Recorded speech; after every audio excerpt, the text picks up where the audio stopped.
get out and then get in control of the race and just go from there. So I knew I was on lane 2, so I was out there on the little island by myself. But like my periphery, I could kind of see it was Aleia, and I was like, okay, just us two, girl. You can slow down. You need to try to press it again. And I just eased up and let the momentum carry me through because I couldn't even stop once I passed the line. I low-key ran in the tunnel, and I said, let me go back out. I don't want them to think I'm trying to do too much. I just could not stop myself. But overall, a great first day. Yeah, you took a little beat and was like, okay, all right, 10-8, that's good. Yeah. But all right, what has been going well for you in practice?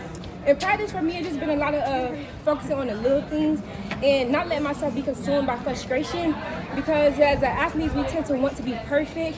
And sometimes, Coach Carroll always told me it doesn't have to be perfect to get it done. So with my current coach, Coach Dennis, he always telling me, TeeTee, you can look at it as your glass half full, Don't look at it as you're 20 meters further. Look at it as you're 20 meters closer. So that's kind of what we've been doing in practice, and just working on that frequency and working on stop trying to rely so much on my power and go to my speed.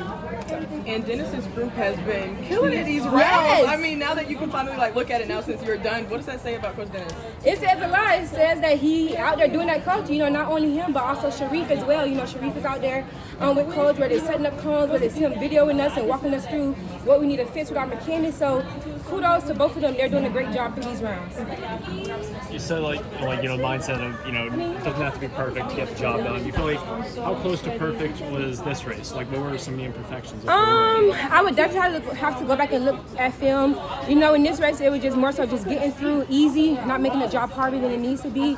And as top 6 automatically goes through to the semi. So it's just making sure I just got out and got in control of the race just for myself and for my confidence and know where I'm going through the rounds and being able to know, okay, if I did it in the first round, I know I could do it again and I could do it again. TeeTee, I'm just curious how running a 10.8 here in 2025 feels relative to back in 2022 when you first did it.